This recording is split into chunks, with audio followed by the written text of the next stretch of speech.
Урок 17. Братья и сестры, мы продолжаем тему сегодня о том, как развивать твои потенциалы. Или как мы называем тему? Как развивать твои лидерские потенциалы. Но, братья и сестры, я говорил о том, что Бог не создал никого быть внизу. Бог никого не создал быть только, последователем. Бог всех нас создал, чтобы мы были кем-то, чтобы мы стали кем-то во Христе Иисусе. Но, братья и сестры, особенно если вы во Христе, Бог не просто так вас избрал, не просто так вас спас, не просто так вас вывел из мира, из Египта. Бог имеет какая-то сила, и она не какую-то маленькую, ничтожную силу в вашей жизни, для вашей жизни. Но, братья и сестры, вы согласитесь с тем, что есть люди, которые становятся великими и известными. И они в меньшинстве. Остальные следуют. Большинство людей, которые живут на планете Земля, они всего лишь последователи. Где-то 2% человечества, от 2 до 20, ведет весь остальное человечество. Вы заметили это? Этот мир катастрофически нуждается в лидерах. Братья и сестры, отметьте мои слова. Этот мир катастрофически нуждается в лидерах. Лидер – это наш общественный недостаток. Как мы это называем? Дефицит. Поэтому, братья и сестры, послушайте меня. Я дал определение великим людям. Какое определение? Я вам напомню. Великие люди стали великими не потому, что они родились великими. Великие люди стали великими не обязательно потому, что они родились золотой ложкой в рта. Они стали великими, великие люди стали великими только благодаря тому, что они смогли сделать сверх себя. Они смогли сделать сверхъестественные события, или делать сверхъестественные подвиги, сверхъестественные вещи. Они смогли делать сверхъестественные вещи. Но последующее приложение более важно, чем то, что я вам сказал. Почему они смогли сделать сверхъестественные вещи и сверх себя? Только благодаря тому, что когда-то обстоятельства выдавило это сверхъестественное из них. Только потому, что обстоятельства и ситуации их жизненные давило на них. Лидеры становятся лидерами, люди становятся великими только тогда, когда какие-то сверхъестественные обстоятельства, какие-то сверхъестественные ситуации давят на них. Это при этом люди рождают свои потенциалы, они раскрывают свои потенциалы, свои силы. Так что человечество бы никогда не нашла свет, энергию или электричество, если бы не было нужды. Это благодаря нужде в энергии заставило человечество искать энергию. Мы начали искать энергию по-разному. Сначала мы искали через 2 камня. Мы брали 2 камней вместе, ударили их вместе, чтобы получить какую-то энергию. Это было очень примитивно, но сработало. Но это нас не удовлетворило. И благодаря этому неудовлетворению мы продолжали двигаться вперед. Мы продолжали искать. И мы дошли до того, что мы имеем сегодня. Прошлое занятие я говорил об Эдисоне. Эдисон. который изобретел, что он изобретел лампу. Я говорил про это, когда я говорил о том, что как мы можем выявить себя, наши скрытые потенциалы. Я говорил, что это одно из условий, чтобы выявить себя скрытые потенциалы. Это никогда не сдаваться, или как я сказал, это никогда не сдаваться. То есть продолжать, то есть быть инициативными, то есть всегда рождать идеи, потому что он не сдавался. Он продолжал рождать новые идеи. Он потерпел поражение один раз, он новые идеи, он применял это новые идеи. Поэтому, братья и сестры, лидеры никогда не считают свои проблемы за горы. Лидеры и великие люди превращают свои горы, свои открытия, в открытие, какие-то откровения, в какие-то, какой синоним еще есть. В откровение, в открытие, великое открытие своей жизни. Люди, которые жалуются и ропщут по своим обстоятельствам, это люди, которые внизу, маленькие и незначительные, и вряд ли они что-то добьются в жизни. Но великие люди, когда они в сложных обстоятельствах, когда они в проблемах, они выявляют в этой проблеме какой-то источник. Они находят в своих долинах источники. Братья и сестры, не будь из тех, которые жалуются на всех и на все. Будь из тех, которые говорят, если это обстоятельство есть, что я могу максимально взять с нее или с него. Что Бог хочет меня учить здесь. Что я могу открыть себя. Как я могу ближе быть к Богу и с Богом. Что я могу созидать здесь. Что я могу себя здесь открыть. Великие люди, это люди, которые максимально воспользовались их минусы. Их неблагополучные обстоятельства. Они максимально реализовались в неблагоприятных обстоятельствах. Я говорил вам, Макферсоне, Семпл, как ее зовут правильно? Семпл Макферсон. Не, Макферсон. Simple, Эми, да. Эми Макферсон. Эми Simple Макферсон, да. Эми Simple Макферсон. Она вообще не могла проповедовать раньше. Она не имела даже права, ее максимум, ее звание, это была жена пастора. Но благодаря неблагоприятным обстоятельствам, которые с ней произошло, ее муж трагически погиб. И из-за этого она приняла решение служить Господу и сделать то, что он не мог сделать. И она стала одной из самых известных проповедников 20 века. И через нее понялась это Катрин Кульман. И она сделала, она привела больше людей к Богу, чем Катрин Кульман, чем больше мужчин, которые жили. То есть мы говорили тоже о Джон Джелек. Мы говорили об этом. Но сегодня я не буду повторять то, что мы уже говорили. Вы можете покупать кассеты. Сегодня мы продолжаем учение на теме, как выявлять свои лидерские потенциалы. Или как мы называем эту тему? Как развивать свои. Это общая тема, как развивать. А как под темой, которые мы начали, 2 пункта мы рассмотрели. Или 3 пункта. 2 пункта. Как мы называем это? Как мы называем? Как? Я не слышу. С помощью чего ты сможешь, как? Раскрыть свои скрытые потенциалы.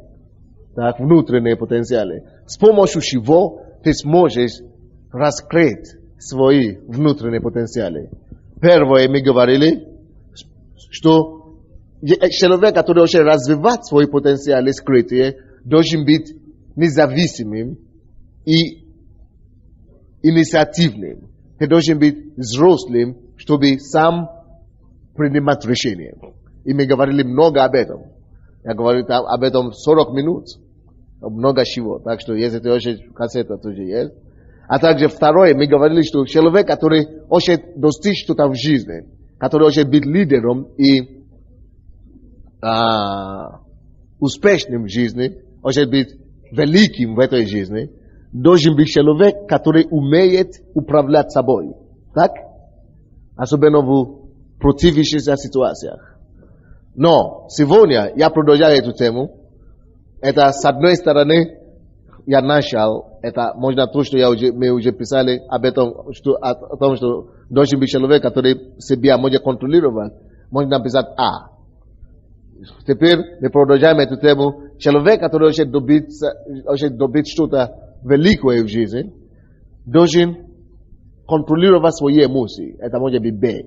Это развитие этого же последнего пункта, который мы рассмотрели с вами в прошлый раз. Это Б. Продолжается. Вы поняли, что я имею в виду? А, Б. Аминь. Если брат и сестра, братья и сестры, послушайте. Если вы хотите идти далеко с Богом, но не только с Богом, если вы хотите в этом мире добить какой-то значительный успех, вы должны быть человеком, который умеет поставить под контролем, под своим контролем, свои эмоции. Я же уделил внимание сегодня на эмоции. Вы должны быть человек, который умеет владеть собой и контролировать свои эмоции. Поставить под собой свои эмоции.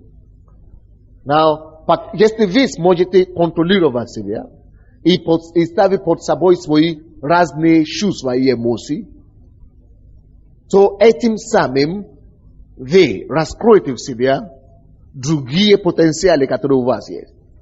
Почему я говорю о эмоциях и чувствах? Потому что это относится к телу. Ну, душе тоже. Душа и тело. Now, послушайте, братья и сестры.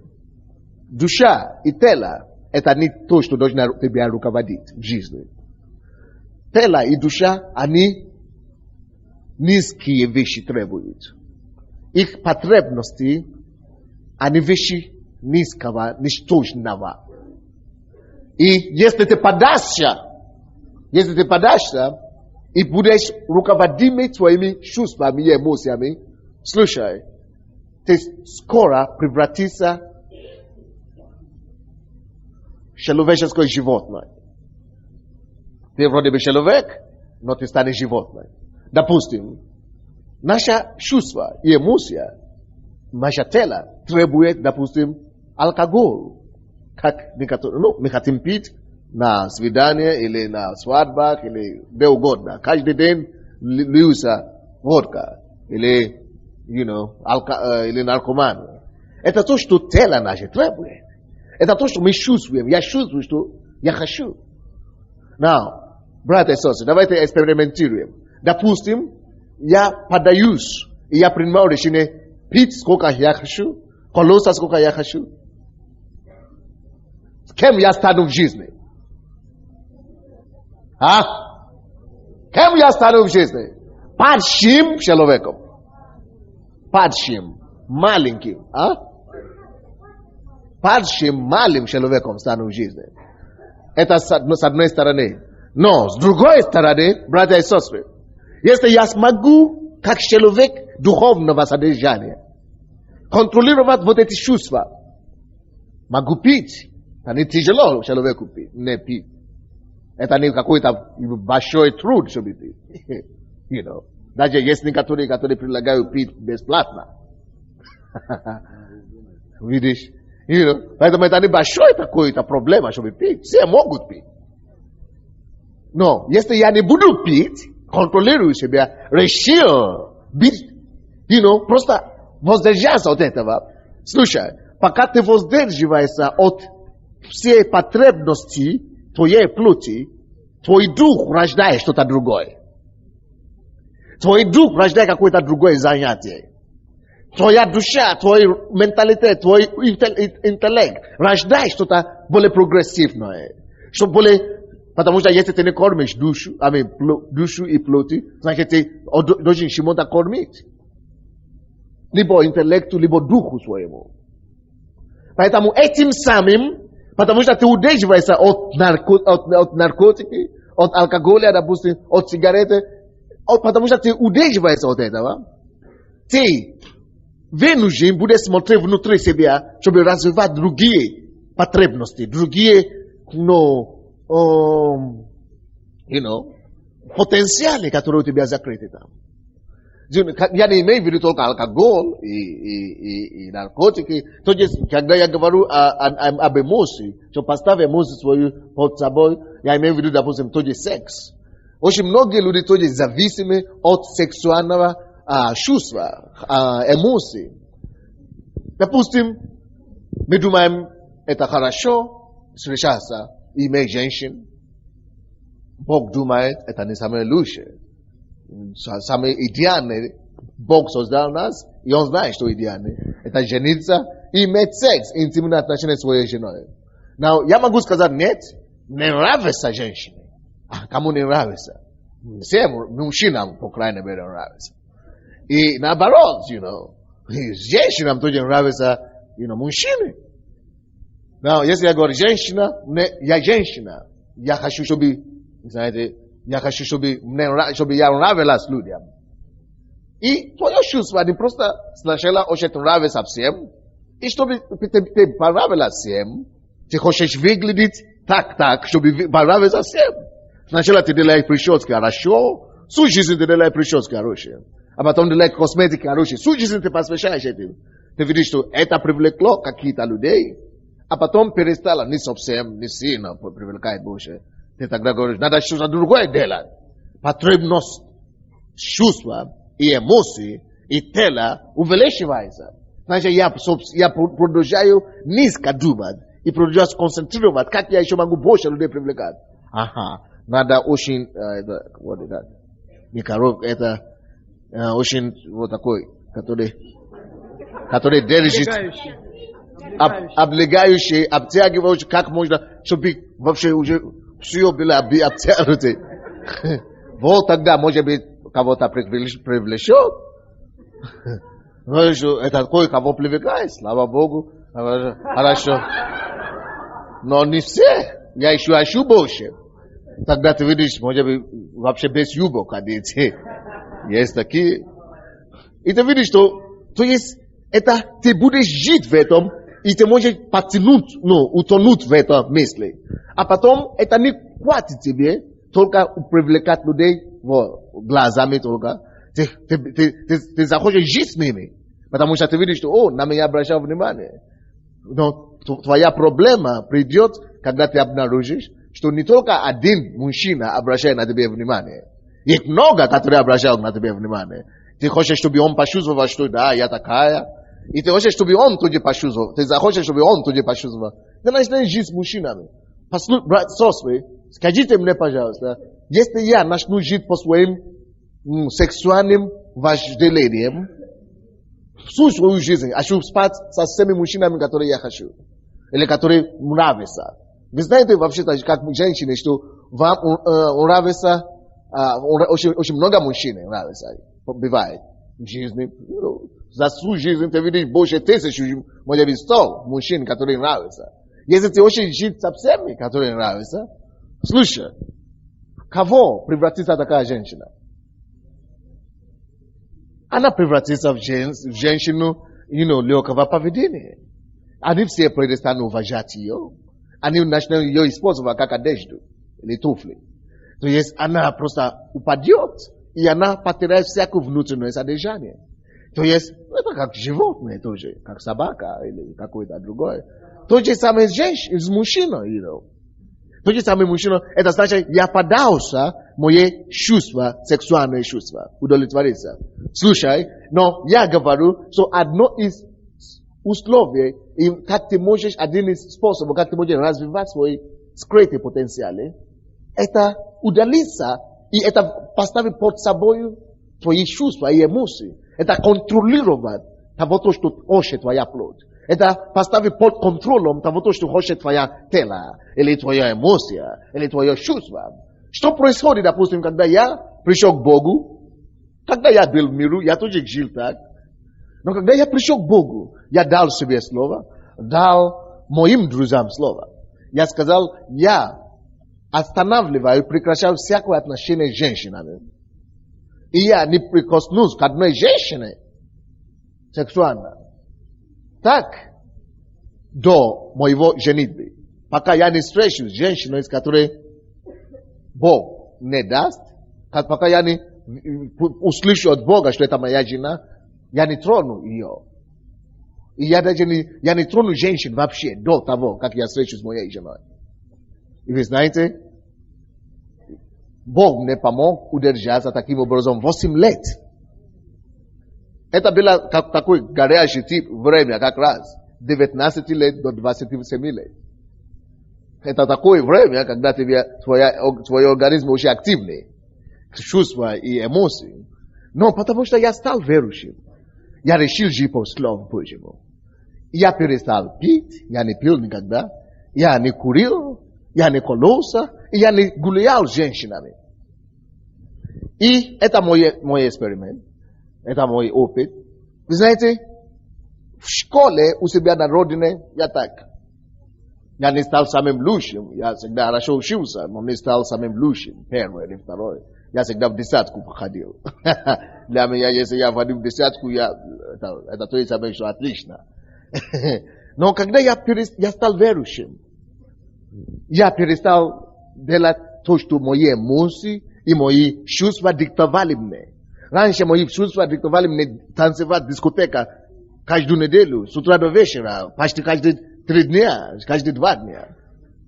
Но я перестал эти вещи делать, то, что мои организмы и чувства, я начал контролировать свои чувства и страсть, и ставить их под контролем. Когда я начал это делать, я не делал то, что чувства мне говорит делать. Я начал раскрывать в себе новые потенциалы, оказывается, что я могу что-то другое делать. Оказывается, что я могу стать отличником. Оказывается, что я могу сидеть Раньше я никогда не сидел в библиотеке. Ты что? Сидеть в библиотеке? Оказывается, что я тоже могу сидеть в библиотеке по 6 часов в день. Я поступил в университет и начал сидеть в библиотеке 6 часов в день. Оказывается, что я могу быть отличником. Не просто отличником, но самым лучшим. Я учился в университете, где 16 тысяч студентов. В факультете журналистики. При Советском Союзе 10 лет тому назад. И факультет журналистики это журналистика, это самая популярная профессия. Престижный, самый престижный факультет. И он считается, больше конкуренции там. И только умные туда поступают. Вот. И только два факультета такие были самые престижные. Это факультет физики, в университете, где я учился. Вообще я думал по Союзу. И журналистики. Это мы были такие много факультетов в университете, но эти самые большие, самые влиятельные, самые престижные в университете. И я там учился. Я учился среди русских. И я не говорил по-русски хорошо. Я иностранец. Я учился русскому языку только 1 год. Но потому что я не пил, я мог с помощью Божьей, просто потому что я христианин, контролировать. Я даже не знал, что это ведет к чему-то великому. Я не знал, что это открывает что-то в себе. Какие-то потенциалы скрытые. Я даже этого не знал. Я просто жил как христианин. Потому я начал контролировать и ставить под собой эти мои чувства и эмоции. Слушай, я перечислю вам, какие потенциалы открылись во мне. Раньше я был верующим, но я был грустным верующим. Вы можете себе представить, что пастор Сонди когда-то был грустным. Верующим. Вы не можете себе представить. А я был грустным. Боялся улыбаться, боялся смеяться, боялся, как кто-то не поймет, хорошо? Но когда я эти все другие чувства, которым я себе отдавал раньше, которые контролировали меня раньше, Бог начал развивать меня, то, что мне поможет потом на служении. Это открыто. Потому что до того я не мог говорить привет или меня зовут что-то перед людьми. Я начну плакать. Я бы стеснительный и так далее, скрытый. Бог меня освободил от этого. Он начал развивать меня смелость, вдохновение. Он начал развивать меня, общительность с людьми. Жизнерадостно. И потом, может быть, это не очень важно для вас, но он дал мне способность заниматься лучше спортом. Я начал заниматься спортом. Я хорошо занимался. Я не принимал таблетки и так далее, но я был хорошо, с хорошим спортсменом. Потом Бог делал огромнейшие работы во мне, просто чисто духовно. Все то, что я есть сегодня, это не что я учил где-то. Я был верующим всего лишь 6 месяцев до того, как я приехал в Советский Союз. Всего лишь 6 месяцев. Что ты можешь учить за 6 месяцев до приезда сюда? Я приехал сюда и жил здесь все это время. Но благодаря этим Божьим принципам, которые Он дал нам, оказывается, что это что-то рождает в нас. Какой-то потенциал. Если ты будешь жить по слову, просто жить по слову.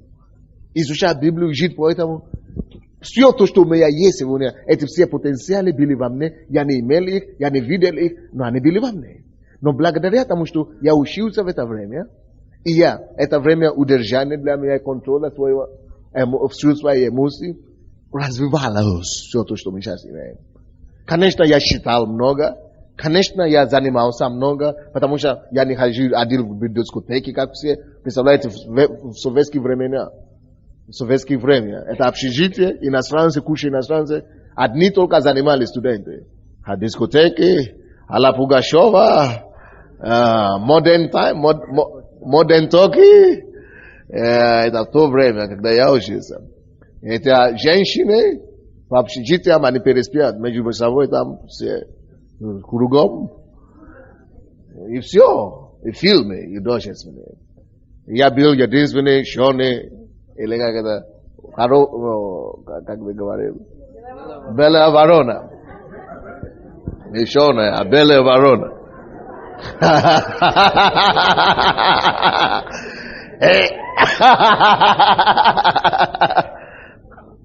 Вот. Но, братья, оказывается, это для них я оказался белым вороном. Но для Бога, Бог работал во мне. Братья, когда ты таким образом контролируешь и ставишь свои чувства. Ты хочешь сказать, что у меня не было желания к женщинам. О, еще как. Ты хочешь сказать, у меня не было желания ходить в дискотеку. О, еще как. Я был там. У меня все это было. Но работая над собой, чтобы ставить чувства по своим духом, по своей личности, по своей диктовке, сделала мне личностью. И с меня получилась личность. Я приехал сюда 19-летний мальчик. Я стал личностью, я стал пастором. И кроме того, все, кто приходит в нашу церковь, никто мне не дает 30. Все, кто приходит в нашу церковь, говорит, что мне 45. Серьезно? Представляете? Я не знаю, кто-нибудь слышал, как люди говорят об этом? Я даже хожу в кабинете. О, вы такой молодой, а мы думали, что вы какой-то большой человек. А? Вам больше 30. Вы тоже думали? Вы ошиблись, получилось. И я часто удивлялся. Откуда это все? Не понял. Но я знаю, что теперь, когда я начал изучать эту тему, что потому что Бог какими-то средствами помог мне развивать скрытые потенциалы в мне. Когда я приехал сюда, я никогда не читал одну проповедь. Никогда не вел домашнюю группу. Максимум, что я делал, я стоял в группе порядка. Интересно? Слушайте, я просто думаю, что эти низкие вещи, как чувства, страсть, эмоции, очень часто правят нами или ищут нас править. Но, братья, если ты сможешь контролировать их, Бог развить, За это время он поднимет какие-то что-то в тебе лучше гораздо, которое тебе поможет в жизни. Допустим, давайте возьмем другие чувства, кроме страсти. Есть чувство обиды. И, есть люди, которые любят обижаться и нервничать. Слушай, это тоже чувство, которое у всех людей было. У всех людей есть. У всех есть чувство обиды. Но я тебе говорю, даже если это маленькое чувство, ты не сможешь его контролировать. Ты будешь подниматься и падать. У тебя не будет устройства в жизни. Слушайте, укажите мне на счастливую семью, где у мужа или у жены есть гнев. Или раздражение. Гнев и раздражение. Укажите мне на одну счастливую семью, где существует гнев. Я вам докажу, что нет во всем земном шаре такой счастливой семьи. Если есть гнев, либо у мужа, либо у жены, не будет счастья. О, Господи, не может быть, потому что ты поддался низкому употреблению. Ты поддался низкой потребности жизни. Ты не обладал победу, ты не одержал победу над собой. Ты не одержал победу над своим чувством. Ты не одержал победу над своей эмоцией. И это будет тебя в зеркалку ставить, куда бы ты не шел. А это чувство гнева поставит тебя в зеркалку, свою семью распадется, как бы ты ни хотел. Это гнев или зависть, да? Это зависть, когда ты думаешь плохо о своей жене, что, может быть, она гуляет, или это зависть, да? Ревность. Или у тебя есть ревность. Это тоже чувство низкого потребления, низкого потребности жизни, низкой потребности. Это чувство, вещи, которые мы должны ставить под собой. Если ты не одержишь над этим победой, слушай. И это взорвет твою семью. Это как взрывчатка, которая взорвет твое отношение с людьми на работе. Но это вещи, которые всегда тебе будут всегда мешать. Поэтому, братья и сестры, позвольте мне вам заявить, что человек, который хочет стать великим в этой жизни, должен управлять хорошо свои чувства и свои эмоции. Но позвольте мне заявить вам, что если вы хотите стать кем-то здесь, чтобы развивались ваши потенциалы, вы должны поставить очень много я могу назвать, не только обида, я могу назвать, допустим, раздражение. Если ты раздраженный человек, ты никогда не вписываешься в коллектив. Ты никогда не можешь стать великим, потому что человек, который станет кем-то в жизни, должен уметь хорошо работать с командой, коллективом. Он должен уметь слушать, уметь выслушать других, уметь понимать разные точки зрения и держать себя под контролем. Я был в Борисполе в среду. Наша церковь там 1,5 года. И у них 500 человек. И пастор, который у нас там, пастор Саша, представляя меня, говорил. Я хочу вам сказать, что все то, что у меня есть сегодня, это благодаря тому, что Бог меня привел к пастору Сандей. Если бы я не работал и не жил с ним, я бы не состоялся как пастор. Он говорит, потому что я бы всех, кого Бог мне привел сегодня, я бы всех разогнал. Если бы я не видел, как пастор Сандей любит людей и общается с людьми. Но это не себе комплимент. Но я просто хотел вам сказать, что, допустим, если у тебя... Почему он это говорит? Он говорит пример. Он объясняет. Когда у нас духовный совет. У нас был духовный совет. Я тогда был пасторский совет. У нас были Юрий Иванович здесь, нет? Были такие люди, как Юрий Иванович, Наталья, Потапаева. они любили спорить очень тогда. Они были новообращенными, только из мира пришли. Вы не представляете себе, что творилось в пасторском совете. Особенно Юрий Иванович. Он может взять полный контур на собрание, и я сижу там как дурак. И слушайте дальше. Слушай. И все ребята, эти молодые, Саша и Сергей был, пастор Сергей, они мне говорят, устраните его, выгоните его. Пастор, как ты можешь сидеть, как ты можешь это, изгоните. Вот, это знает, вот, пастор только что пришел.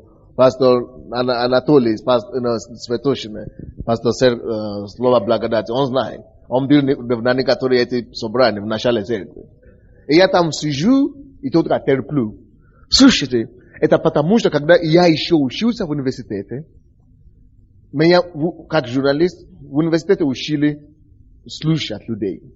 То мало людей умеют слушать других. Так, я это учил в университете. Но, в общении, теории, практика, общение с людьми, как журналист. Но, я другое учил в Библии. Я учил удержать свои эмоции. Долготерпение и воздержание. Это все плоды Духа Святого, которые должны быть в нашей жизни. Слушай, дружи с Галатам 5 главе. Дружи хорошо. Если ты хочешь добиться что-то в жизни, ты должен быть человеком, который контролирует свои эмоции. Поэтому, благодаря этому уроку, который Бог уже мне преподал давно, до того, как я стал пастором, я не разогнал Наташу. Представляете себе, если бы я выгнал Наташу из церкви, я вам скажу, между прочим, пару людей оставили церковь из-за Наташи и Юры. Но и люди удивляются, почему я их не выгнал. Слушайте, я благодарю Бога, что я не выгнал. Сейчас через Наташу в церковь не пришли, может быть, либо пришли, либо утвердились, человек, наверное, 200 или 500. Завтра мы увидим. Вы знаете? И слава Богу, что я ее не выгнал на самом деле. Я бы сам никогда это не делал. Мне нужны помощники. Вот, поэтому у вас будут такие ситуации. Слушайте, братья, в лестнице, которую мы называем лестнице величия, или лестнице возвышения, вы встретите массу ситуаций, которые будут бросать вызов вашей эмоции, вашим чувствам, которые будут раздражать вас до смерти. Вы не сможете избежать эти вещи, эти проявления в лестнице возвышения.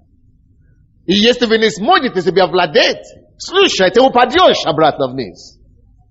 Люди оставят тебя, люди изменят тебя, люди выбросят тебя. Ты сам даже устанешь однажды и говоришь, что все, я не могу больше, иду, или вообще ухожу отсюда. Потому что ты не победил себя.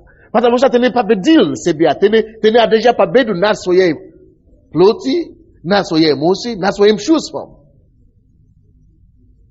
Вы слышите меня?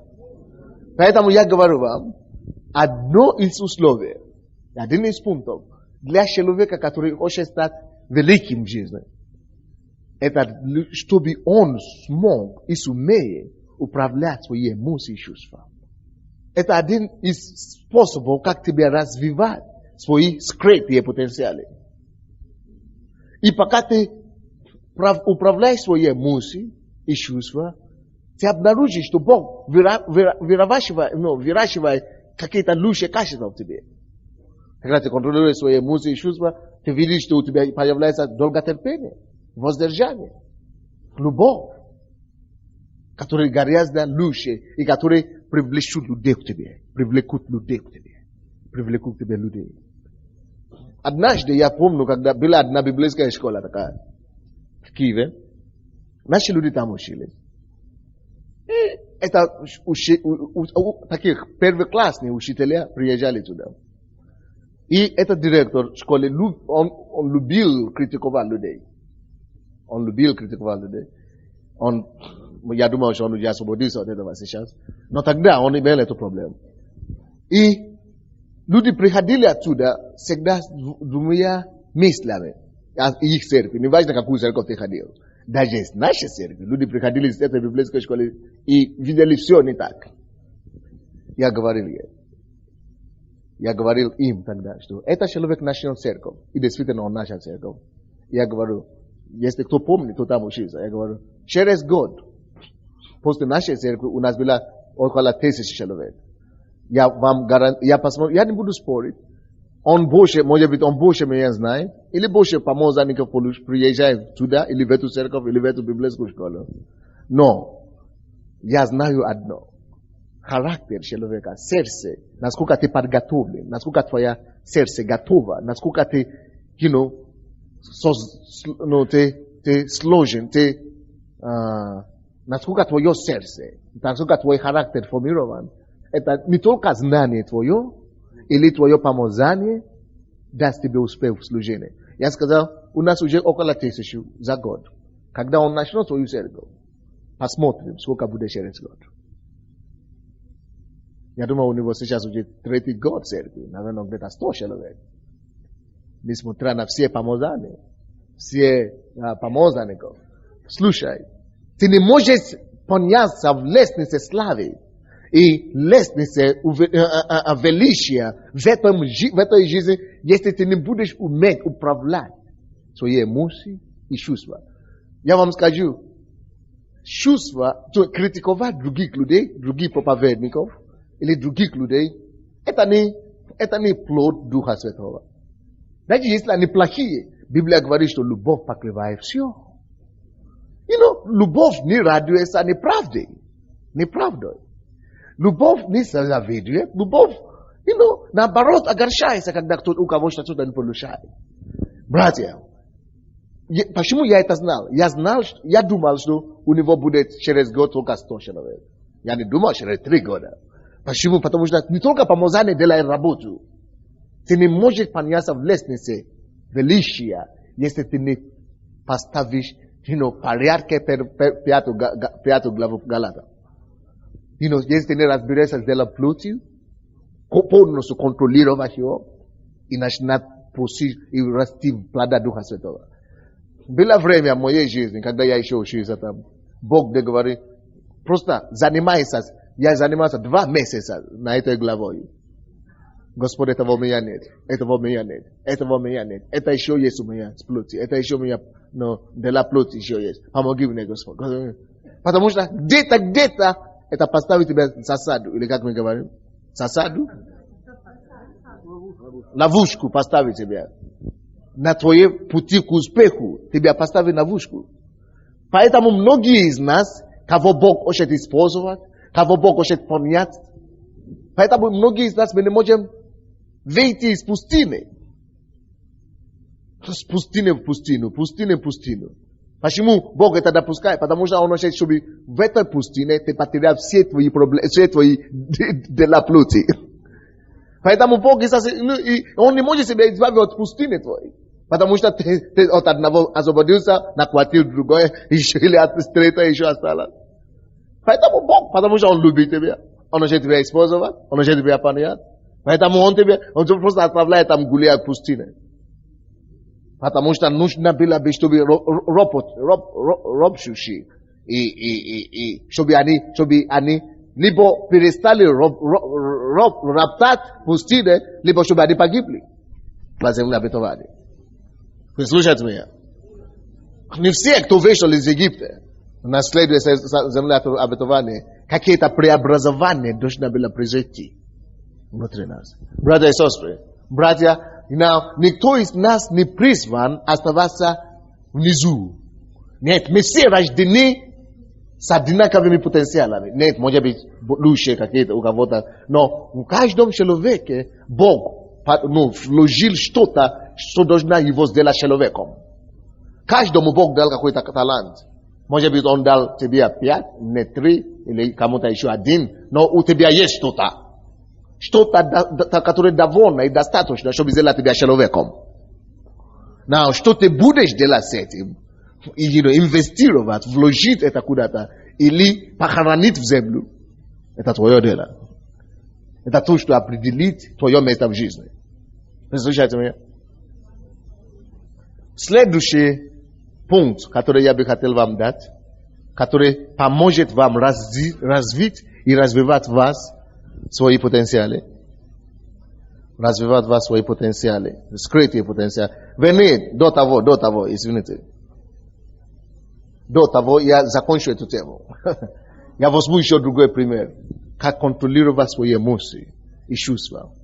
Братья, есть разные в жизни плохие поведения.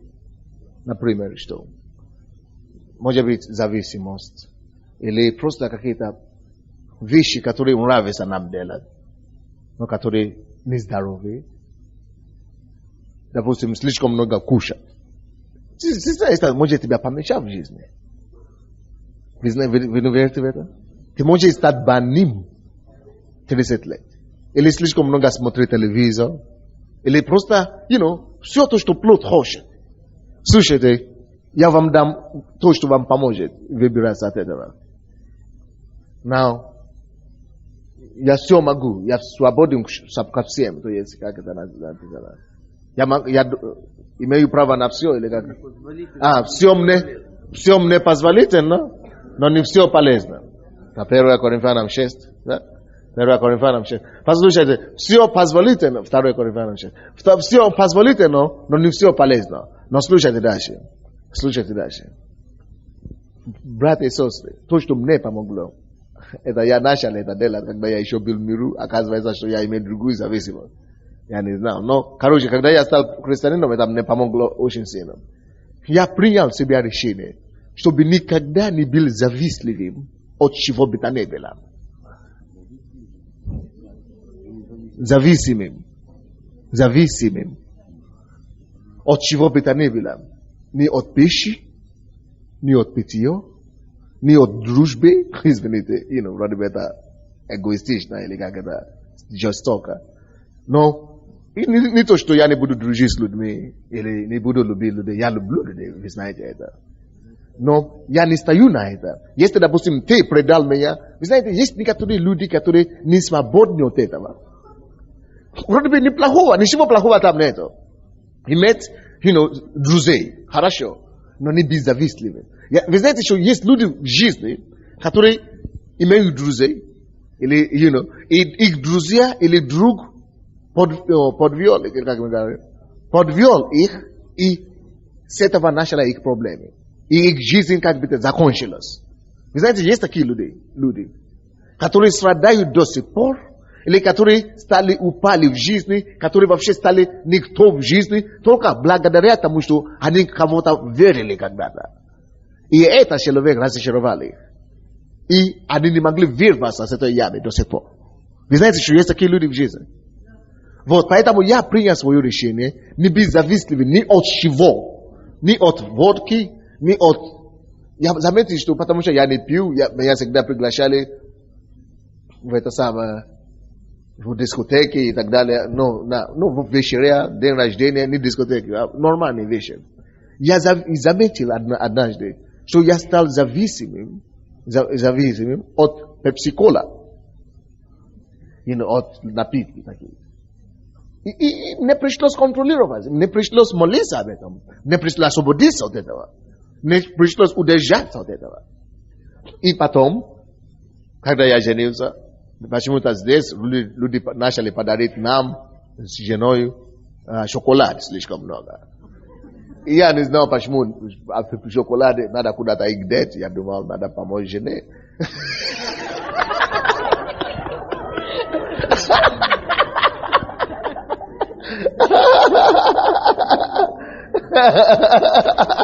Не, я не знал, как лучше сказать, но, потянуло туда. Это жертва.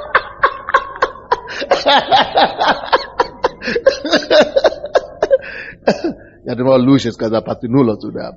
Я не мог себя контролировать в этом направлении. Потому что жена не кушала, они лежали постоянно. Там некоторые из них были очень хорошего качества.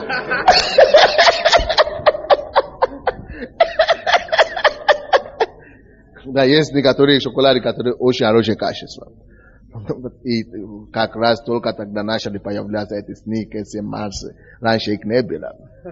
Поменьше видели, их не было искушения. И тут все начали на каждом шагу. Да, и я, конечно, не пил, не курил, но ударился туда. Да.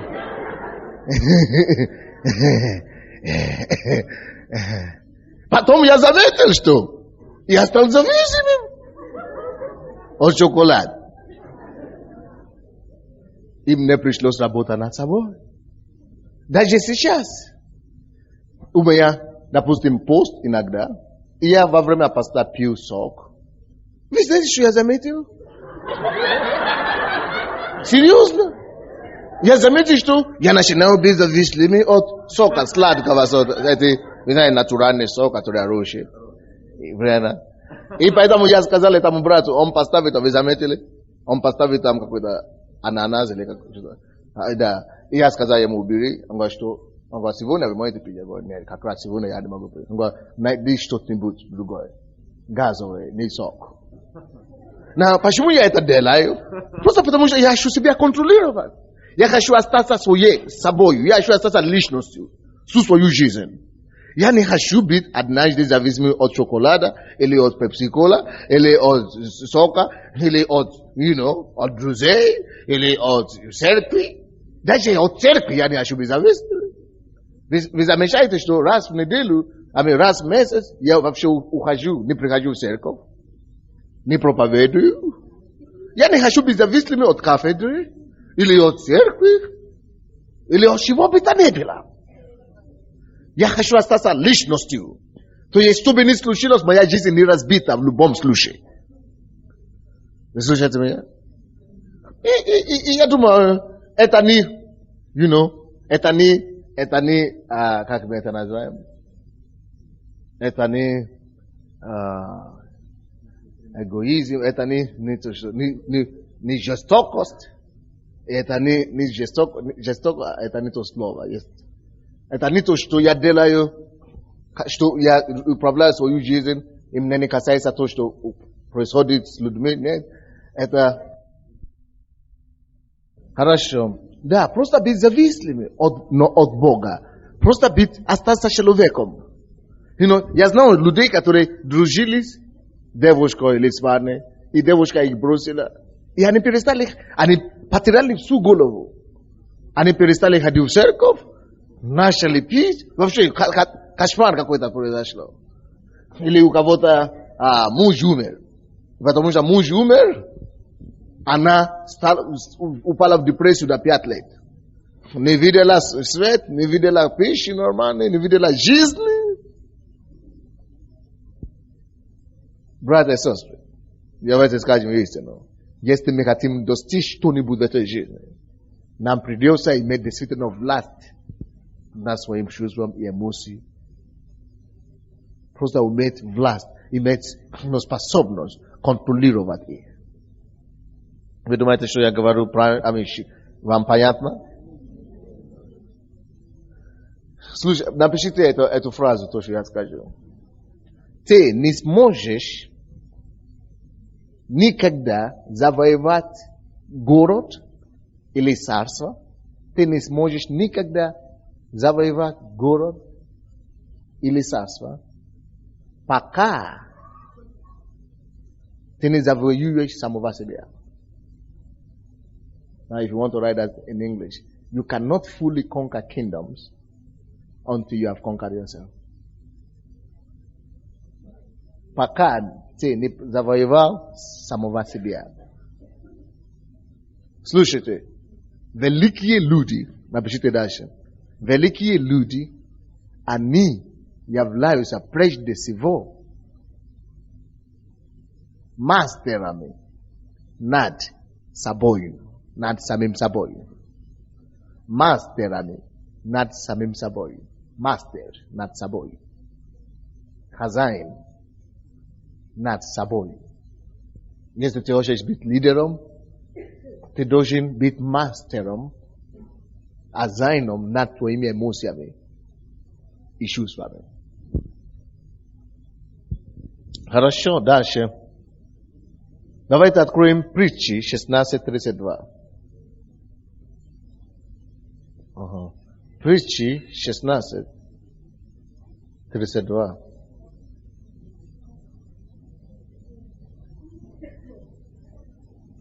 Притчи 16,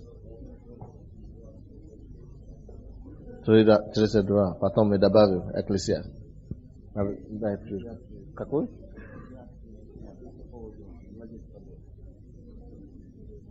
Добавлю твои идеи к моему.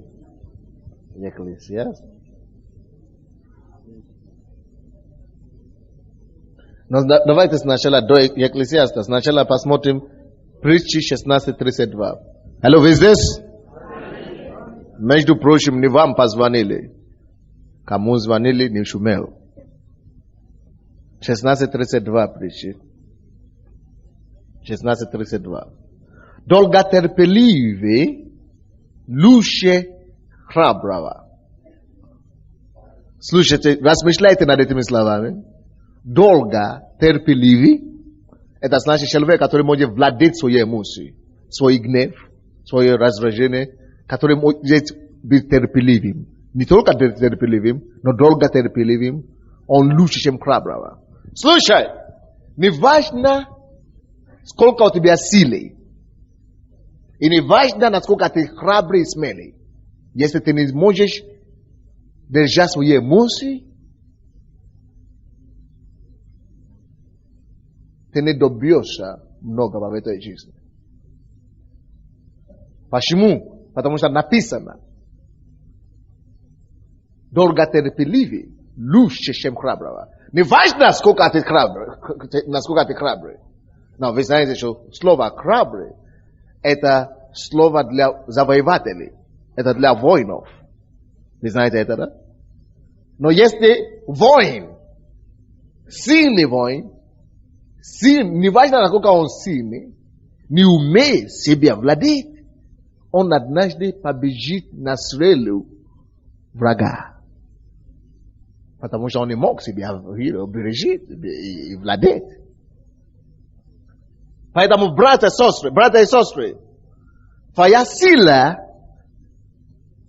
не настолько, насколько ты знаешь, и насколько ты можешь работать, и насколько ты можешь делать. У тебя лучшая сила в том, насколько ты сможешь себя контролировать, владеть собой. Но вы не пишите то, что я говорю. Тогда вам придется взять кассеты, потому что это слишком важные истины, которые вам надо писать. Слушай, братья и сестры, давайте перестанем оценивать себя, как люди привыкли себя оценивать миру.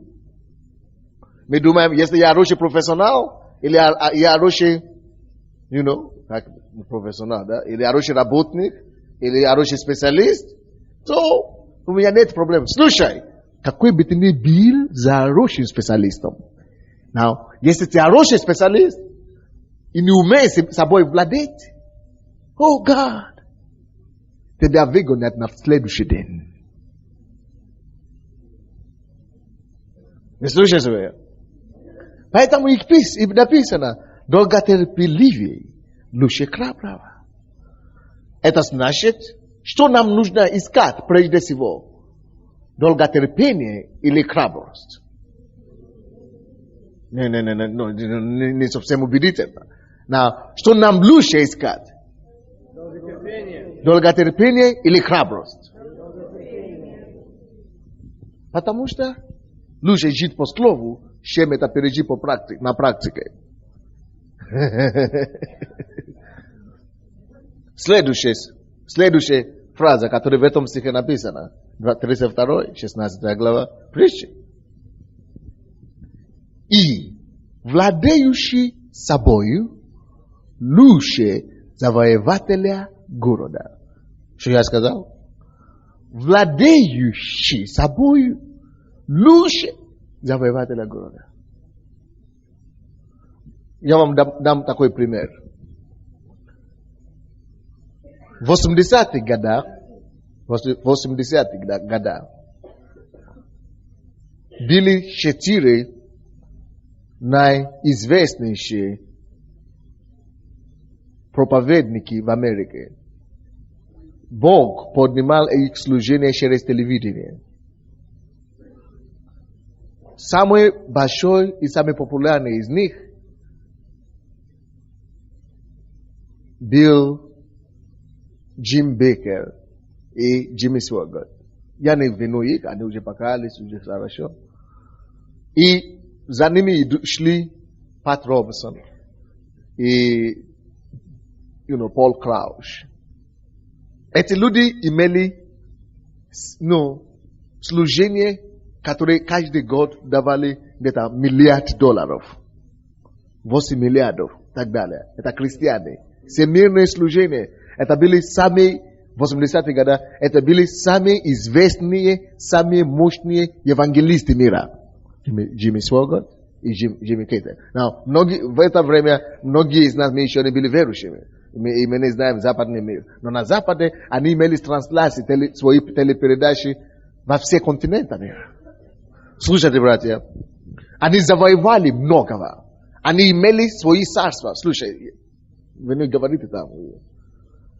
Они свои собственные дома, они жили в дома, которые стоят $1 миллион. $1 миллион только построить, где они живут. Они имели собственные самолеты, поднискурка. Бог дал им огромнейшее помазание, огромнейшее служение, огромнейшие ресурсы. О, Год! Некоторые из них имели ресурсы, деньги, свои собственные, которые больше, чем всего города Киева, всего правительства Киева, или всего правительства каких-то стран мира, африканских. Только один человек. Бог доверял им такое помазание. Они были верующими, они были проповедниками. Разве это не чудесно? Но были некоторые скромные. Пат Робинсон, он был вообще 20-ку и 30-ку телевидения, это известности. Или вообще никто не слышал много о них. Пол Крауш так, ничего, 10-ку. Слушайте, в конце 80-х годов что-то случилось. Эти люди, я могу их назвать, те, которые я сказал, что имели все, можно было их назвать можно было их назвать завоеватели города. Они завоевали не только Америку, они завоевали весь мир. Слушайте, я теряю ваше внимание, я чтобы вы были внимательны. Они завоевали весь мир, но не завоевали, не были мастерами над собой. Не завоевали собой. Себя. Не завоевали себя. Слушайте, что-то случилось. Этот Джимми Сваггарт, его нашли проститутками. И фильм есть, где он ласкает проститутками в гостинице. Он несколько лет жил вот так.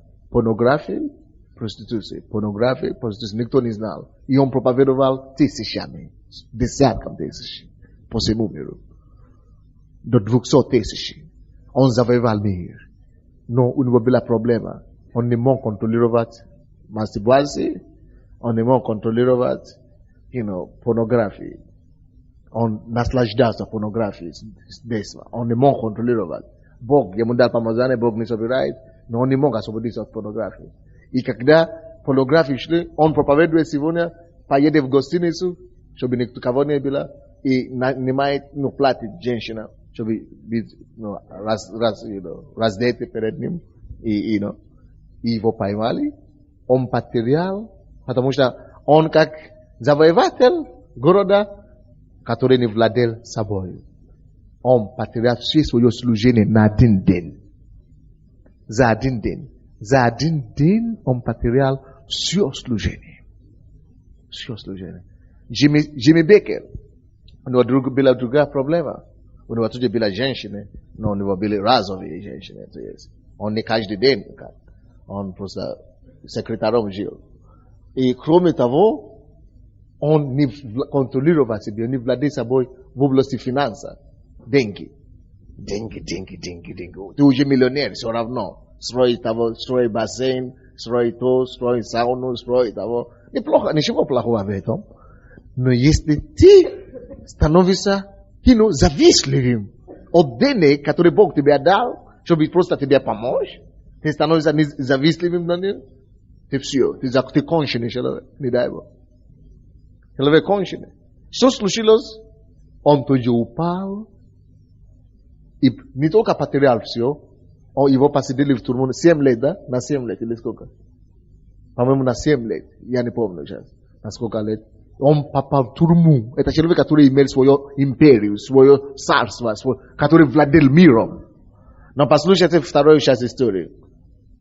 Пат Робсон, Пол Крауч, которые не были никто, но они были дисциплинированными. Их знали как очень праведные служители, очень осторожные, очень... Они искали быстрый успех. Но они просто росли нормально, но имели власть над собой. Сегодня, когда эти люди уже давно упали, Бог понял эти. И их успех остается до сих пор. И до завтра останется. Братья и сестры, ты можешь думать, что я имею власть и силу, чтобы завоевать город. Но я говорю вам, что ты не можешь избежать, ты не можешь перепрыгнуть Божьи принципы возвещения. Вы слушаете меня? Ты не можешь перепрыгнуть Божьи принципы возвещения. То есть, если Бог говорит, что плоды духа абсолютно необходимы для тебя, если Бог говорит, что победа над делами плоти тебя нужно держать, слушай, концентрируйся на этом. Без этого ты не можешь закончить эту лестницу славы. Ты не можешь подняться. Ты не можешь, есть определенные планки, определенные уровни, которые ты не добьешься. Даже если ты добьешься твоей силой, или чьей-то помощью, ты окажешься внизу однажды. Почему? По какой-то простой причине, что ты не владел собою. Вы слышите меня? Что ты не владел собою. Поэтому написано, что владеющий собою лучше завоевателя города. Теперь, что вы скажете? Кто лучше теперь? Джимисвагат или Пат Робсон? Бог уже простил Джимисвагат, он же покаялся. Но сейчас у него человек, наверное, 500 или 50 в церкви. А у него было 10 тысяч в церкви.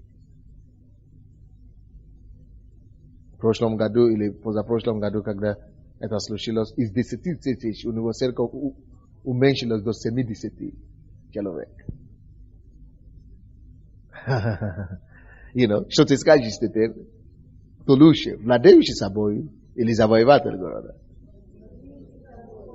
Братья и сестры, когда ты сможешь владеть собой, Бог откроет тебе источники, твои потенциалы, даст тебе возможность и способности двигаться выше, и идти, и развивая другие потенциалы, которые у тебя были закрыты.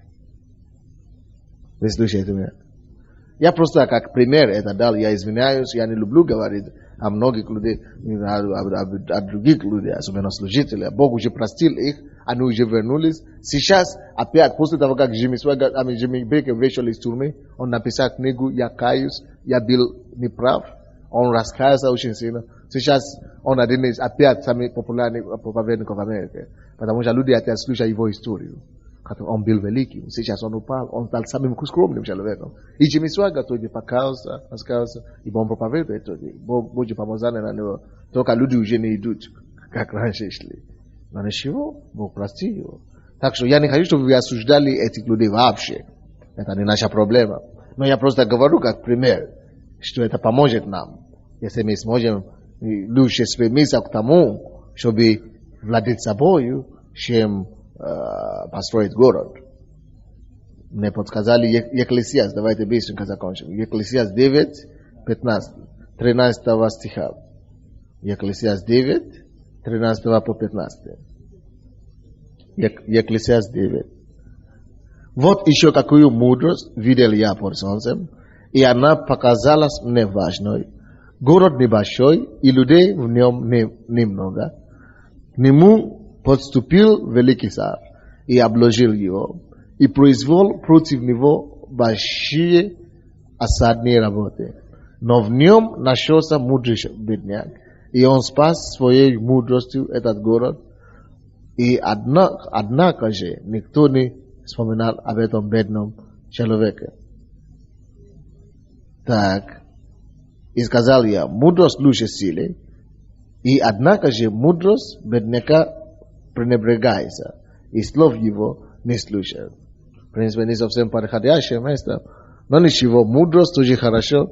И, короче, но то, что я сам готовил лучше, Притчи 16:32. Это вы можете писать. Притчи 16:32.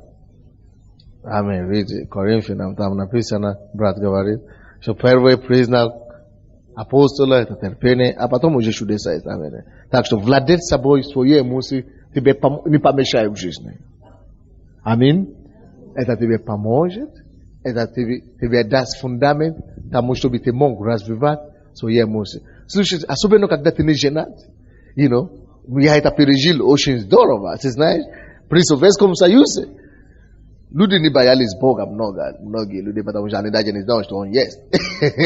И многие люди, по крайней мере, где я учился в университете, люди просто о Боге, когда я начинал говорить о Боге, они думают, что я вообще уже поехал, они вообще думают, что я вообще больной. То есть люди не имели такой принцип, как мы сейчас. 10 лет, 20 лет тому назад в Советском Союзе, 15, 12, люди не имели принцип страх Божий. Только маленькие верующие их считали за штундами, что есть у них все поехало. А большинство людей просто жили так. И именно в таком атмосфере Бог решил меня воспитывать. И я благодарю за Бога за это сейчас. Потому что у вас, поэтому молодые люди, то, что вы говорите, у нас искушение, сколько искушений. Я смотрю, я говорю, конечно, есть тоже искушения, много. Но намного легче жить сейчас. Церковь каждый день, телевизор, проповедь. Слушай, кассеты есть, слушай, что тебе еще надо? Только желание одно теперь остается.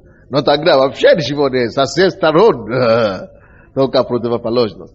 Поэтому, братья, давайте будем стараться владеть собой. Это нам поможет. Потому что теперь в служении, я вам скажу, там не здорово помогает. Даже как сейчас, как пастор, когда вы пастор или вы лидер, вы поймите, что я говорю, если вы пастор, у вас будет сотни, массы возможностей поступать по плоти, по страсти, по чувствам, по эмоциям. У тебя будет масса случаев. Я предпочитаю обижать людей, иногда я так поступаю просто, чтобы себя сберегать, с людьми моими, которые близко ко мне, потому что мы должны владеть собой, а то мы потеряем все то, что у нас есть сегодня. Аминь. Я думал, что я смогу пройти еще 2 пункта сегодня, но не получилось, братья. Только 1. Почему так долго? Была свадьба. Вспомнил. Как вы думаете, стоит помолиться об этом? Вы думаете, стоит помолиться об этом? Но это место Писания очень актуальное. 16 притчи 16:32. Мы продолжим, конечно, пасторскую школу через 10 минут. Но давайте будем молиться по этой школе сначала. Притчи 16:32. Долготерпеливый лучше храброго, и владеющий собой лучше завоевателя города. О, Господь, помоги нам, Господь. Помоги нам, Господь. Помоги нам, Господь.